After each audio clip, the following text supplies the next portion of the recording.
Hey, Forrest here. Nothing like getting paid. And with ICCU's mobile app, I can deposit checks or accept Zelle payments so the money hits my account fast. I just wish there was an app for mowing the rest of these lawns. Right now, Lithia Ford of Boise is buying used vehicles. How much you want for the SUV? I don't know. Well, Lithia Ford will give you more than that. How much more? More than you think. I'm not thinking anything. I'm thinking you might get even more than that. See how much more you can get at Lithia Ford of Boise.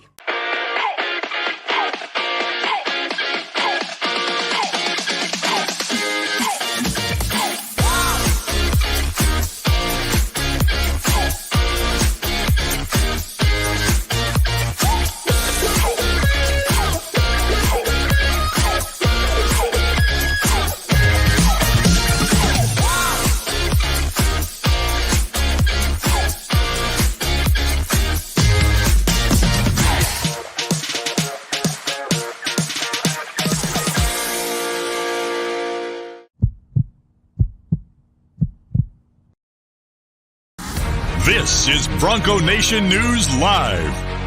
The best interviews, the most informed opinions, the latest breaking news, all from the top Boise State insiders.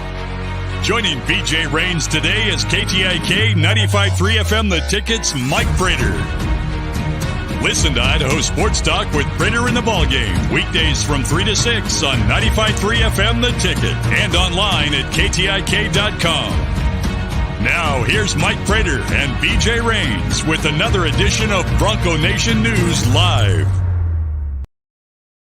Hey, you're official, Mike. It took you 6 months or whatever it's been, but we finally got you an intro. How's it going, man? Nice. It's going well, BJ. How you doing, bud? Doing good. Appreciate John Patrick over there at KTIK for helping get those intros done. We're still working on the video aspect of it, but at least we got the audio in there, and happy to continue our partnership with you guys. So we're doing the show a little early today. We got a lot going on. Boise State had a late announcement of some basketball interviews today down at about 9:40. So we're going to go down, check out the new court today, and watch some practice and see what's going on with basketball. So appreciate those of you that are watching us early. If you're watching this on delay because you missed the normal show at 9 a.m., we apologize for that. But, Mike, appreciate you for waking up a little early and doing this before we usually start. No problem. It's easy to get up and let's get after it, BJ. There was a lot of stuff going on. Basketball yesterday, big football game this weekend. A lot of stuff going on, even side stuff with Jeremiah Dickey and stadiums and all kinds of crazy stuff. So let's get after it today, bud. There is. We basically got 3 topics in 30 minutes, and we'll break it down in thirds. And we got basketball, we got football, and we have a cool esports announcement that we're going to be making as well. Doc Haskell, the coach of the esports team over at Boise State, is going to be joining us at the end of the show. We're going to make a cool announcement and kind of help promote something that they got going on. So nice. looking forward to that as well. But I'm actually going to start with basketball. It's the most newsworthy, I guess, because yesterday we had the preseason poll come out, the preseason team, and the football game's coming up on Saturday. We'll get to that in a few minutes. But basketball wasn't. By the way, Mike, in the luxurious Cutwater Canned Cocktail Studios here, which is actually my spare bedroom. I'm getting a new air conditioner and a heater put in today. So there's a small chance if the guy shows up at the door, I'm going to need 30 seconds to run down there and we'll see if you can fill while I let him in the house. But hopefully that won't happen before 9 o'clock. But we'll see. Just throwing that out there. But I wanted to start with Boise State picked third in the conference preseason poll. Nobody on the preseason team, but I was listening back to your guys' podcast, and the beginning of the discussion kind of got chopped off. I don't know if that was due to your streaming issues yesterday or what, but yep. When you came in, you were talking about being a little skeptical of this basketball team, and I was curious if you could expand on that. And I brought a little bit of ammo, I guess, to play devil's advocate with you, being the positive guy that I am. But I will say first that I think being picked third based on who you lost and who you gained is actually shows a lot of respect for this program and where they think that where they could be. I mean, you lose 3 starters, 3 guys that average, 35, 40 points of your offense last year. You look on paper, they've only got 2 starters back. You bring in some guys. I think that's actually a lot of respect to be picked third, to be honest with you, based on who they lost and who they brought in. And they did bring in 2 4-star players. I mean, I understand that they weren't the freshman of the year, weren't on the preseason team, but you brought in a former 4-star player in Chibuzo Agbo that had offers from Arizona and Butler and, San Diego State and USC before he chose to go over to Texas Tech.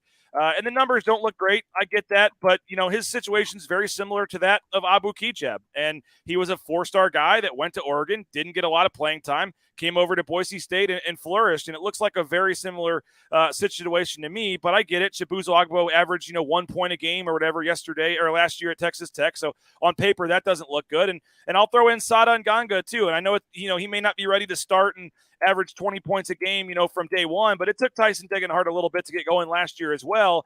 And, here's a guy that, again, 4-star player, had offers from Kansas, Auburn, Oklahoma, TCU, and even after he committed, Alabama. I mean, even after he committed, apparently Kansas and Auburn were like, why'd you do that? Man, like they still wanted him. And so I guess I just don't see the cupboard being as bare as maybe part of your argument did. And maybe you can expand on your reasoning for being a little skeptical of this team. And you thought they were going to do more in the offseason, I guess. Well, no, and I don't want to say that the cupboard's bare. The cupboard's not bare. And I certainly am not implying that from yesterday at all. And I did joke around a little bit that for the first time in poking fun at Leon Rice, I felt bad because we've come a long way personally. Leon Rice and I, we're kind of buddies now. We're not as close as you are, BJ, but I saw him at football practice and he popped over and he shook my hand and we told a couple of jokes and had some fun. And I know we had a couple of social events and hung out with him a little bit. So, this has nothing to do with Leon, the person who I've really come to like a lot. So I kind of felt bad when I said this yesterday. And my argument was literally on paper. And that's what Mountain West Media Days are. That's what media days are, period. It's a superficial paper celebration of the beginning of the season type of thing. And I said I wanted more. Coming off of the greatest season in school history, I wanted more. I wanted at least one person on the all-conference team. I wanted a newcomer of the year, a freshman of the year, a player of the year. I wanted maybe a couple of first-place votes. So there was just a couple of small little signs there that told me that he didn't have the splashy offseason that could have capitalized on the great season that they had before. Now, everything you just said is 100% true. You're not wrong in terms of potential. There's potential here. I see some guys on this roster that are pretty good on paper and potential-wise. So I was just hoping for a little bit more Mountain West Media Day buzz with this program coming off what they did last year.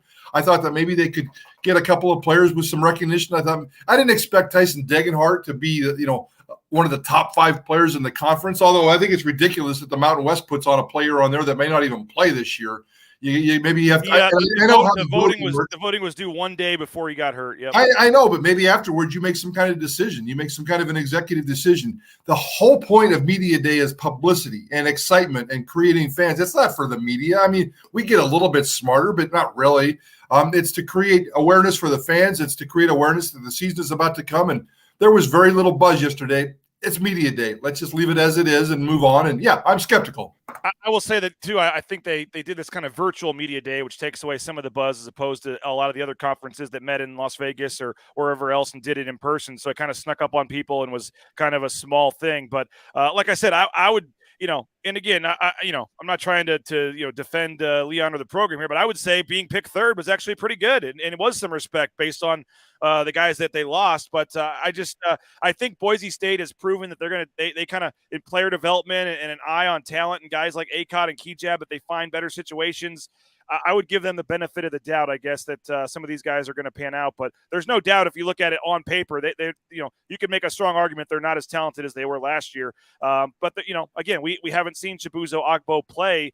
We haven't seen Sada Nganga come in, and if Sada Nganga ends up being what Tyson Degenhart was, the freshman of the year last year, then you're feeling pretty good. And if you're Leon Rice, I think Leon Rice would say we did make a splash. He would say we brought in a guy that turned down Kentucky and Kansas and Auburn to come here, and some other, and so I think they feel better about it than maybe some others do. I'm not here saying they're going to win the Mountain West. I also, Mike, think that the league's pretty good this year from a top standpoint. I mean, you have San Diego State brought all their guys back, and San Diego State is just loaded this year. They started at number 19 in the Associated Press poll. They added in a 20-point game scorer from Seattle U to fill one of the guard spots they needed.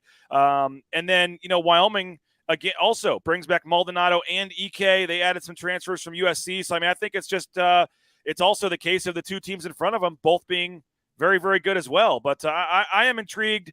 They have a pretty tough schedule, especially right out of the gate with South Dakota State and then Washington State in the first 2 games. And then they go right on to that tournament in Myrtle Beach. So I think, 6-7 games into this thing, we're already going to have a pretty good idea about this team. No, and I think that this team has potential to grow. And I liked what Leon and his staff did last year in terms of developing the talent that we didn't know last year. We didn't know who Tyson Degenhart was or some of these other guys. So they did a great job doing that. And maybe that's where Leon Rice works his magic the most, so certainly in the public view, is during the season when he's developing these guys. So I'm looking forward to that. I think it's going to be a fun season, BJ. Before we switch topics, I do want to play this 20-second clip. I don't know if you saw this. I put it on Twitter. But Leon Rice was asked what it would mean to him and where would it rank in his career if he got to see both of his sons, Max and Cade, play together at the same time. And this was a pretty funny exchange. My second question, if we end up seeing Cade and Max on the field this season, will that rank among the highlights of your career? I think that might be a low light of my career if it happens this year, because we intend to redshirt Cade, so that would mean a bunch of people got hurt. So God forbid I have to see that this year. And Boise State fans are probably saying the same thing there, Mike. Yes. That's a funny answer. That's the reality. I didn't expect him to say that. So that's the Leon that we know and love, and that's the Leon that's really funny, and that's the Leon we see in press conferences and that I've gotten to appreciate and know this year. So I'm not trying to soft pedal my skepticism. I'm just saying that there's a little bit of balance. I mean, you said San Diego State picked up a 20-point score from Seattle. Boise State picked up a 1-point score and its transfer. I'm just playing the game on paper and looking at the balance. It would have been nice if Boise State would have had that one splashy hire that would have got the fans excited. BJ, the fans excited. I think that the championship last year and having a banner hang and a ring and is excitement enough. And I would say that's probably something interesting to watch. Do you go for the higher score at the lower level or the higher talent at the higher level that's coming down? Yep. It worked. I would say that worked pretty good with Akot and Kejab coming in from Arizona that when they came down. So we'll see. I guess the verdict is out on that, but we'll talk to Leon a little later this morning, get to see that new court, and we'll go from there. Hey, do you want to thank a couple of our sponsors real quick? The Blue and Orange Store. Check them out, theblueandorangestore.com. Free shipping, any order over $40. You can find that out at theblueandorangestore.com. Ridley's Family Market, shopridleys.com. Locations across the Treasure Valley, 13 to be exact, in the state of Idaho. Make sure you check them out, shopridleys.com. United Commercial Insurance, they make business insurance easy. If you're looking to upgrade your business policies and your insurance and save some money, they can write policies in 44 states around the country. So make sure you check them out, unitedcommercialinsurance.com. Boise Dentistry Co., check them out as well. That's my family now that goes there for our dentist, and Dr. Meinert does a great job. So if you're looking for a new dentist, look no further. Dr. Chris Meinert, there at BoiseDentistryCo.com. And if you're looking for a new job, how about becoming a truck driver? Everything from the big rig on the screen to the Amazon truck in your neighborhood, Transportation Compliance Service can help you out. TCS, we're looking forward to having them continue on board here moving forward. So if you're looking for a new job, check them out. And by the way, Matt Bauscher's back, Prater. We've agreed with him for year 2. The Matt Bauscher Show will start next week. So appreciate Matt for staying on board. And if you're looking for some real estate help, check them out. BauscherRealEstate.com, the #1 ranked realtor in the Treasure Valley. We're going to bring Doc Haskell on in about 5 minutes, Mike. But, the football game on Saturday, it's an interesting affair here, man. Boise State can really take a stranglehold here on this division. It's the last conference game where they're going to probably be underdogs. The schedule really lightens up after this.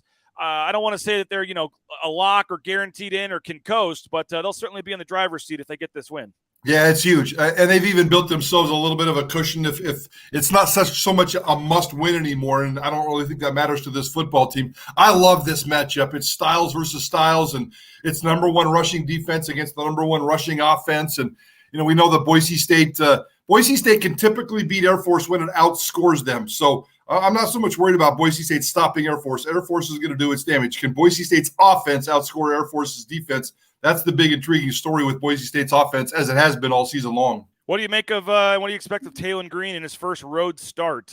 Obviously got some experience in that Oregon State game, but the game was kind of not in doubt at that point. And so he comes in from the start in a key, important, crucial Mountain West game where points are going to be at a premium and, limited possessions. You're going to need to score and take advantage. You can't be having turnovers in your, and backed up in your own end like he had, and get away with it against a team like Air Force. First road start for Talon Green. What's on his plate? Yeah, I don't think the moment's going to be too big for him, especially after the bye week and just spending so much time with Dirk Cutter and this offensive staff and just kind of taking a big, deep breath in terms of what the last couple of weeks have meant for him. So I would imagine it's going to be a lot of the same. I can't imagine they're going to expand his role. He's not going to show up all of a sudden and be a passer. The good news for you, BJ, is this might be a 2-hour and 45-minute football game, the way that these two teams run the football. So I would suspect he's going to come out and try to play a clean game. Clean game is very important for him. And just do what he's been doing. Hand it off, and maybe look for the big home run pass. But I don't anticipate Taylor Green being too much of an issue. I think he's going to come in and be calm, cool, collective, and do what he's been doing for the last couple of weeks. Nick Wade says just win, baby. No style points or anything needed in this one. Clint says it's different this time against Air Force with Taylor and Helani, Genty, a lot of firepower for them to have to stop us. And you're right, it's going to be a lot of running, a lot of clock moving. I think in that UTEP game, it was 4 or 5 possessions in the whole first half.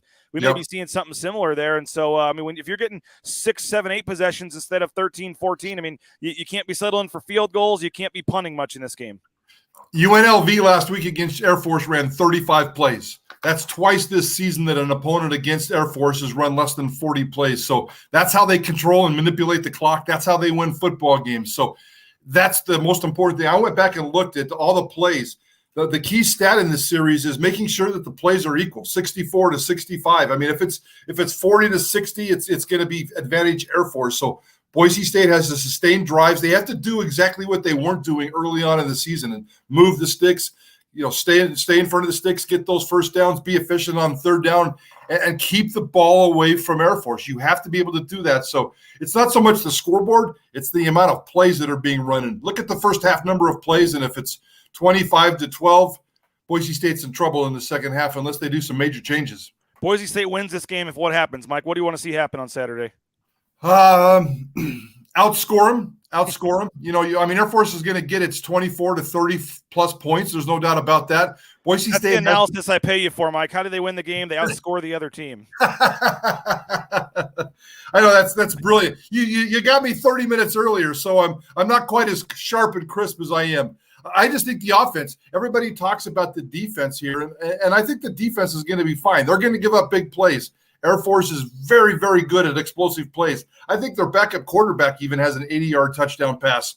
So they got runners, wide receivers, quarterbacks all over the place, big explosive plays.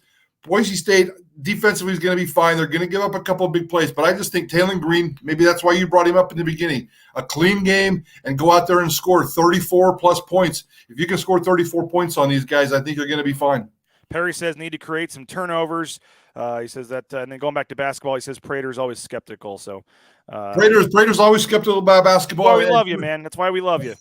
and the turnover thing, don't count on that. Brad Roberts I think he's been there 4 years. He's lost 1 fumble in his entire career at Air Force. It was earlier this season. They don't turn the ball over very much. Zeke Daniels might throw an interception out of his 5 passing attempts. There's not going to be a lot of opportunities for turnovers. Boise State's going to have to win this game with things other than turnovers. Number 1 ranked rushing offense in the country, 360 yards a game, and Brad Roberts, number 4 nationally, 850 yards, I believe, and tied for number 2 nationally with 12 rushing touchdowns. So should be fun on Saturday. We'll continue to get you set here at Bronco Nation News. Want to tell you about a couple of our sponsors. Lithia Ford of Boise, check them out. They'll make you a cash offer on the spot for your used vehicle if you want to purchase from them, or if you don't want to purchase from them, they'll still buy your used car. Check them out, lithiafordboise.com, our title sponsor.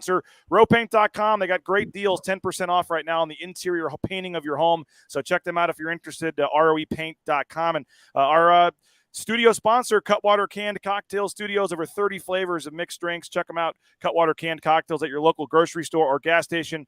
And Idaho Central Credit Union, check them out, iccu.com. They're a big supporter of Bronco Nation News. We appreciate them for what they're doing, and over 500,000 Idahoans have made the switch to Idaho Central Credit Union, and you can too at iccu.com. And Mike, I saved their read for last because I know they're a big supporter of our next guest here that we're going to bring on. And I thought we both had kind of nice backgrounds for our studio here, but we bring on Doc Haskell, and he's got the coolest background out of all of us here. Doc, the coach of the esports team down at Boise State. How's it going, Doc? It's going great. I get to hang out here. You got quite the setup there, man. That is Really impressive. We appreciate you coming on. I know Prater was down there already last week. I'm looking forward to getting down here in the near future. But you guys got a lot going on with your program. You're celebrating the 1,000 wins coming up. You had a big win last night, I believe, and then we also have a charity tournament we want to talk about. But how's life as the esports coach right now? It's pretty awesome. Actually, we had Prater in ball game here not that long ago. I actually asked Prater if he was skeptical, and he said, "I'm not so sure about that." My question is to you. I mean, you're here this morning. It's bright and early. It looks like it's game day for you. Last time I saw you, it was night. Do you have a cot back in the corner? Are you like a football coach with a cot in the corner? No, but we've got a couple of couches, and sometimes midday, if we're doing a 12 or 14-hour day, which is most days, sometimes you just gotta catch quick 10, and then you just recycle and go. I like it. I like it a lot. Nicely done, Coach. Nicely done. Good to see you again, buddy. Yeah, it's good to see you. It's so fun having you guys here. We enjoyed that. It was a very cool situation, and your arena is absolutely spectacular. I told Johnny Ballgame that your arena was going to blow him away, and he said, "Yeah, okay, whatever." A couple of TVs and a beanbag chair, because I told him about the beanbag chair. Yeah. And then all of a sudden he walks in. It's like, oh my, this is like the greatest place on the planet. He wants to come back. It might be the worst decision you've ever made in terms of inviting Johnny Ballgame, because he might be that house guest that never leaves now. He might be, and that's okay. We have a lot of other folks like that. Oh, we call them students. Eventually they leave. They get a degree and then they go. Well, appreciate you, Doc.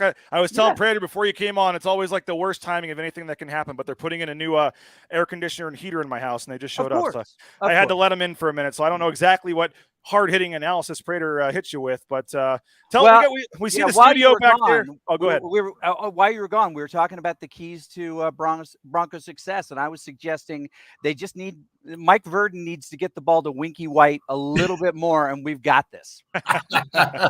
Tell us about the setup back there. You bet. You guys have the arena downtown. We have some other video here that I shot, or that you shot and sent to me, of the studio. Oh, yeah. And everything. For folks that haven't been down there, that aren't really familiar with the esports program and how it all works and what you guys do and how you operate, fill us in.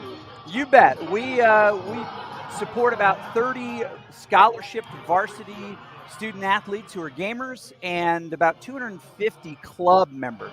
What you're seeing is our match last night against Keanu. That was a really big national match that put us firmly on the right side of the bracket to make playoffs in Collegiate Rocket League. There are only 32 teams nationally that qualify for this huge tournament, and we're looking to make the top 16, and the win over Keanu last night was a big part of it. But we're playing around with how do we pump up fans? Well, Thunderstruck always pumps up fans. So they're getting ready going into Game 5, the deciding game here, which they won 1-0, which was fabulous. And that group is on the heels of a Mountain West and an ECAC title, and their second consecutive big dance appearance for the Collegiate Rocket League. I was listening to your interview with Prater and Johnny last week, and you said that you called them student athletes, and admittedly said that everybody was probably laughing or puking or something when you said that.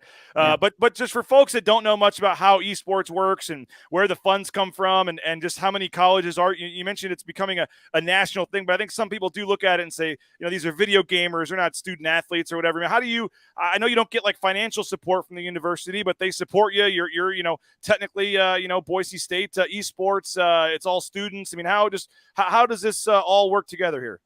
Well, it's pretty cool. I mean, the university does an incredible job supporting us, but like all university units, we have to raise our own funds. So we have about a $500,000 total budget that we raise completely through incredible generous donations, lots of scholarship donations. ICCU is massive in that process.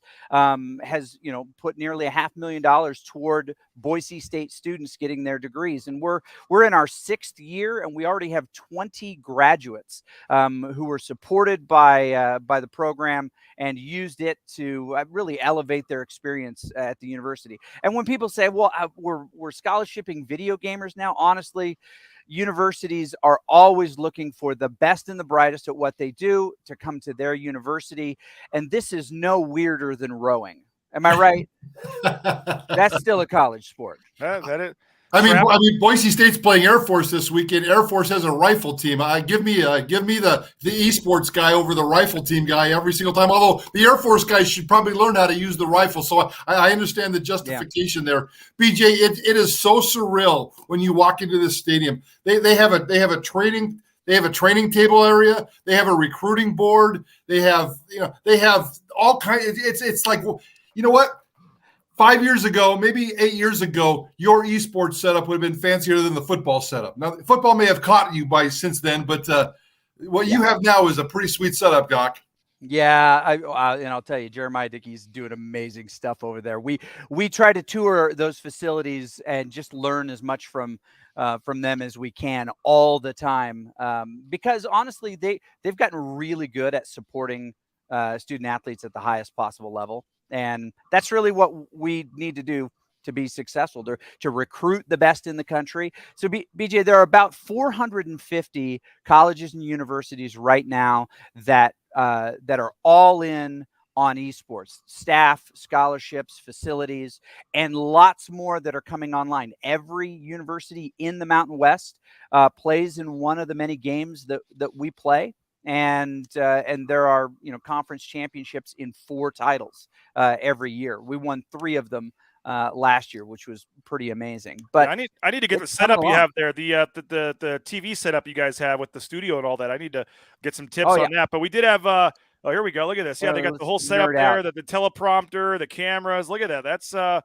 That's really impressive. We got 2 fan questions here we wanted to get to. Okay. Nick wants to know, do you sell tickets? He would love to take his boy. Come anytime. We're open Monday through Saturday, noon to 9, and just stop on by, walk in the front doors. We're 301 South Capitol, directly across from Trader Joe's. Anybody can walk in and play at any time. That's pretty cool. Josh wants to know, do you have different athletes for different video games, or are you only playing 1 to 2 games? They all play lots of different games, but they are singular and unique at one. And so we recruit them to play 1 game. Well, one of the things I learned, visiting with you guys on Monday night is that, first of all, thank you for letting me see your recruiting board. Football's never let me see the recruiting board. Oh, so what? I thought that was pretty darn cool that I got to actually see your recruiting board. And I don't know if I'm allowed to put out certain kind of information, but, Boise State has the national Madden champion. He's the national champion, Wasey Williams, a cowboy from Glens Ferry, cool dude. We've met him a couple of times. He's the national Madden champion, and this is his last year at Boise State. Doc Haskell and his team are out there specifically recruiting a Madden specialist to replace Wasey Williams to come onto their team. They think they've found a couple of guys or gals or whoever they are that could come in. It's a specialist. So I was really impressed that you were out there recruiting for a specific game, Coach. Yeah, well, and Peyton Tuma, who is from San Diego, California, is the one that we're recruiting heavily to try to fill the massive shoes of Wasey Williams. But he's been invited to he's a high school kid who's been invited to a national competition where only 8 national professional Madden players were invited. And there are professional Madden players. Wow. Well, I can't get as mad at my kids now when they want to play video games all the time. I got to say, you're working towards that college scholarship for me. But you got to play with a purpose. You got to have goals. You can't just sit on there with your friends and grind. Okay. You got to set goals and try to achieve those. You got to get coaching. Even in high school, there are lots of AAU-style organizations that are gathering kids together and building travel squads of gamers because there's I think somewhere in the neighborhood of $8 million annually in esports scholarships alone. Well, we had you on for a lot of reasons. It was cool to see all this and hear from you and help give you guys some publicity. But you guys are doing the Giving Games coming up, a big tournament coming up. Tell us about the Giving Games and what you're looking to do there and how folks can get involved with that. Well, it's Clark Rasmussen's brainchild. The Giving Games is a corporate esports competition. This year it's going to be Call of Duty. And representatives from different companies. I mean, ICCU is going to put forward 2 teams. I hear rumors that you are actively recruiting. We're going to see the Idaho Army National Guard in there. But every year, they all make a donation to the Idaho Food Bank to be able to participate in this corporate-only tournament. Also, during this period of time, we're going to open our arena to anyone and everyone for some extended hours to come in and play. This will be December 5th through the 10th. the first week of December. The only thing we ask is that you either bring a donation or proof of a donation or a can of food to come in and play, and you can play right here in the Boise State Arena up on stage. And together we're gonna help out the Idaho Food Bank and make sure some families are taken care of this season. Yeah, it's $1,000 donation to the Idaho Food Bank. You get your team in, you get to play some games. You guys are going to broadcast them, put them out on the Twitch channel, right? And it's going to be a cool deal. So if you are a company owner or work for a company that might want to make a $1,000 donation to the Idaho Food Bank, you get a team together. What, four players, right? 4 players. And we are. You kind of let the cat out of the bag there, but Bronco Nation News will be making the $1,000 donation. We are going to go ahead and get a team in this tournament, and I'm looking for 4. I'm looking for 4 subscribers. If you're a paying subscriber of Bronco Nation News and you want, you think you can play some Call of Duty and you want in this tournament, you send me an email. We'll see if we get more than 4. Maybe we have our own tournament to get down to 4. I don't know, but let me know if you want in. We're going to make the donation. I think it's awesome what you guys are doing, Doc. I can't wait to come down there and check it out. But it's gonna be awesome. Bronco Nation News is in, and I feel bad. Like the Army National Guard, I don't want to take them down in the tournament. But ICCU and Clark, I don't know. I'm not too worried about their team, but this is going to be a lot of fun. So if you're, again, a subscriber, if you're, and you want in, let me know. We got 4 spots available. We're going to let you play in this tournament, and we're happy to support you guys, happy to support the Idaho Food Bank. Clark and ICCU are a big sponsor of ours as well, and we appreciate everything that they're doing for us and for you guys. And when Clark talked to me about this, I thought it was a great idea, and I said, we're in right away, and happy to help out the Idaho Food Bank. And how many teams are you looking for? Well, you know what? We typically run with 8, but we have the ability to run with as many as want to come. Truly. And how can folks, do you guys have a website or an email or something in terms of just the tournament, or if they want more information in general about your program, where can they go? Yeah, they can just go to boisestate.edu/esports. They'll find lots of stuff. They'll be able to contact us directly, or they can just walk in the front door here. Awesome, man. Hey, it looks awesome. We really appreciate it. We'll be in touch to get our team officially registered, but mark us down. We're in, and we'll see if I can't get any subscribers, maybe just Prater and Johnny and Jay Tust and I will play together or something. You got them, and your subscribers have children that'll want to play. I mean, I think you're going to be able to build a juggernaut. Somebody just said, he said, I got a guy for you. He's a listener, hasn't subscribed yet. He's been carrying me in Call of Duty for years. I'll make it happen. So we'll see. But yeah, maybe we can we'll get this done. We're looking forward to it. Appreciate it, Doc. Thanks for your time, and we'll be in touch. Go Broncos. There he is, Doc Haskell, the head coach of the esports team over at Boise State, and pretty cool deal, Mike. I love it. I love that program. I'm the parent who banned video games from my house for my 2 kids. My 2 kids left my house after high school and never played a video game. And, I was pretty good at Pac-Man back in the day, but that's the extent of my video game expertise. But I've been into that stadium twice. I've hung out with them for a significant chunk of time both times, and I love what they do. I think it's an important mission. I'm not the skeptical, just they're gamers sitting there eating Cheetos kind of guy. They have a much higher purpose. They have a much higher mission, and Doc Haskell is doing a wonderful job with that program. Well, appreciate you coming on and being part of the interview, Mike. And again, we're happy to make the $1,000 donation to the Idaho Food Bank for Bronco Nation News. And if you want in on the tournament, if you're watching this and you're a pretty good Call of Duty player, let me know. We need to put a 4 team together, because I don't want I'm not entering this, Mike, if I don't think we have a chance to win. So let's get some players on here and let's win this thing and help out a good cause, the Idaho Food Bank, at the same time. So appreciate it, Mike. We're going to head down to Boise State, get some video of the new court, talk to Coach Rice, and then I'll join you guys tomorrow at 4 o'clock on Idaho Sports Talk as we get set for the game on Saturday. Looking forward to it. See you tomorrow at 4 o'clock, buddy. Appreciate it. Thanks, everybody, for watching. Sorry we were a little early today, but we'll be back 9 a.m. tomorrow with Jay Tust. Have a great day. Bronco Nation News, BroncoNationNews.com.